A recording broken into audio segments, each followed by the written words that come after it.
Okay, so we'll be talking inshallah about Arkanul Iman. We're still talking about Allah subhanahu wa ta'ala and the names and the attributes of Allah subhanahu wa ta'ala. So today I'm going to talk a little bit about Al-Adl and Akhirah. We said before that we cannot see Allah subhanahu wa ta'ala in dunya because we are not equipped to see Him.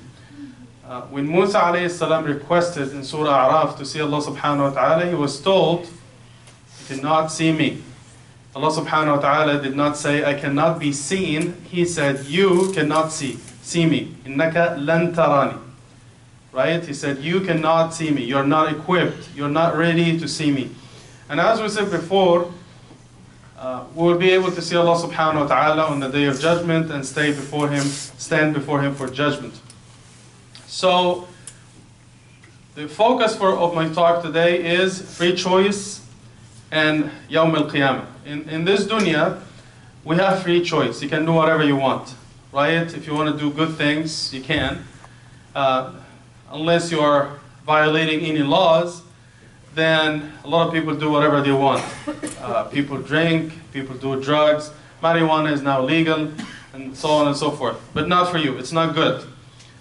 So maybe in the next election, if a conservative government is elected, marijuana would be illegal again, right? Because people keep changing their mind. Sometimes something is bad, becomes good, and something, legal. Like in the past, marijuana was illegal, now it is legal. Maybe something was legal, then it becomes illegal, and so on and so forth. For Allah subhanahu wa ta'ala, what is right is always right, and what is wrong is always wrong. But Allah subhanahu wa ta'ala, what is different about us from any other creation of Allah subhanahu wa ta'ala, like animals and everything else, malaika, we have free choice. You can do whatever you want. So Allah subhanahu wa ta'ala does not force you to do certain things. When it comes to our actions in dunya, I know that the introduction is kind of boring, is kind of academic, but you need to understand this, that our actions in this dunya, or actions around us, are of two types. Things that you have no control over, like your heart beats, you have no control over that. The sun coming out of the east in the morning and setting in the west in the evening, you have no control. So do you think Allah would question you about these things on Yawm al-Qiyamah? Yes or no? He will ask you why your heart was beating 70 times per minute, or why the sun was coming out of the east in the morning. He will ask you about this because you have no control. He will not ask you. But Allah subhanahu wa ta'ala will ask you about the things that you have no control over. Whether you pray Dhuhr on time, you have between 1:30 and 4:30, for example, to pray. So you chose not to pray, but to play video games, right? Until the time for Salah was over. Did you have a choice to pray? Yes. Did you pray? No. So you made the choice. No one is forcing you. And in the morning, when you wake up before you come to school, they ask you, would you like to eat cereal with milk? Would you like to eat cheese or eggs? They ask you at home. So you have a choice, right? If you have a fork in your hand, you can use it to eat or to stab someone in the eye. You make the choice. It's your call. If you have a free time, you can use your free time to do your homework, to do something good, to help your mom. Or you can use your free time to torture a cat. For example, you can use your money to buy something beneficial, something useful, or you can use your money, you spend your money on something terrible or drugs or whatever, right? So people have free choice in this dunya. So what is the point of Akhirah? Right? We move from this dunya to Akhirah, and the Prophet ﷺ said, you are here in this dunya like a musafir, someone who is a traveler, but eventually you will leave. And I always give the example of a bus. All of us are on this bus, and when your stop comes, you get off the bus, right? So some people get off the bus sooner than others. When your stop comes, you just get off the bus. So what is the point of Akhirah? What about if we just live in this dunya? You live your life, you do whatever you want, then you die, There's nothing after. So the problem with that is, in this case, there will be no justice. I'll give you one example to show you the importance of akhirah and standing before Allah subhanahu wa ta'ala for judgment. We're going to use this guy. Come here. I don't have candy.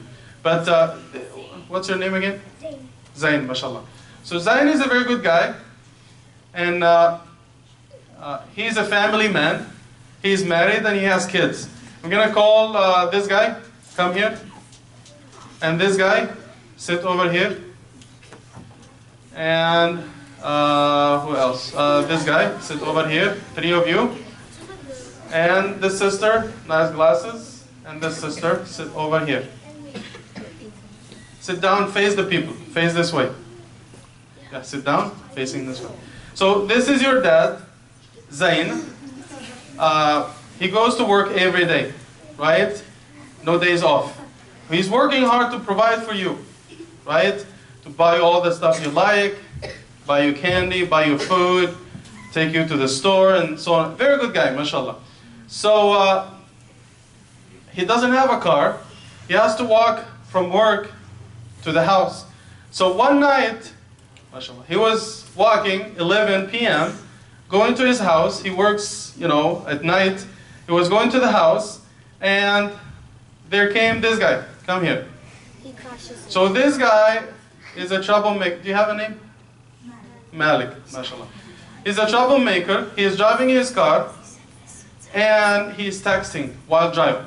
Good or bad? He chose to text, right, while driving. So what happened? This poor guy was walking on the sidewalk. So this guy swerved, and he ran over him and killed him instantly. Dead. So these kids here, they became orphans. Cry, cry, cry. Okay, thank you. Okay, so it was 11 p.m. It was dark. No one saw this guy killing this poor guy. No, hold on. So no one saw this guy killing this man. Hit and run. You read about it in the news all the time. Hit and run. He hit him and he ran away. No one saw him. This guy ended up in the grave, and this guy ended up in the movies. He went to the movies to enjoy the rest of the night. Do you think justice is served here? No. Is there justice in this? No.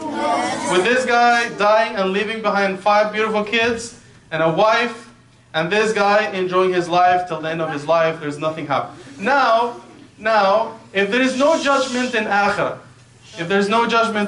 this guy enjoyed his life. He lived another 50, 70 years enjoying his life, just pretending like nothing happened, and this poor guy was killed, and that's it for him.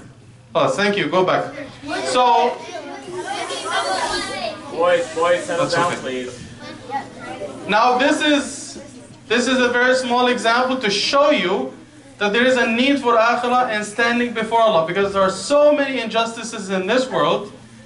Awesome. And sometimes justice is never established. This is just one example. I'm going to give a bigger example to show you. Someone like George Bush and Tony Blair and Hitler and Stalin, and Mao, people like this, Mao and Stalin and Hitler and all these people, and George, sit down, no. So these people, these 5 people between themselves, they killed more than 100 million people. More than 100 million people. People like Mao and Stalin, between them, they were communists, between themselves, they killed more than 70 million people around World War II. Right? Mao and Stalin. So, you see someone like George Bush, he destroyed Iraq. Based on false information and so on and so forth. It's not a secret now, he lied, and it's all history now. But what about the millions of lives that were destroyed in Iraq and in Afghanistan and so on and so forth. People who were killed, orphaned, widowed, and so on and so forth. They lost their land, they lost everything they had at the hands of George Bush and Tony Blair. Where is Tony Blair now? Where is George Bush? George Bush, from what I know, he is now sitting at his ranch in Texas, enjoying millions of dollars. He's living like a king, and he will probably do so till the end of his life. Do you think this is just? And do you think this is fair? It is not just, it is not fair. And this is why there is a point in Akhirah. People like him, George Bush, Tony Blair, Hitler, Stalin, and all the suckers and all the killers and all the evil people who existed in this world, there's a time where they will be raised from the dead and they stand before Allah subhanahu wa ta'ala for justice. And all the good people who are abused in this world, they will stand before Allah subhanahu wa ta'ala and they will get justice from the people who abuse them in this dunya. So now after this big talk, do you think it is fair to have judgment in the akhirah? Is there a point? Is it important, significant to have justice in akhirah? Okay. So I think the case is established. So we'll see you tomorrow inshallah for the questions and answers. Jazakallah khairan. Assalamu alaikum.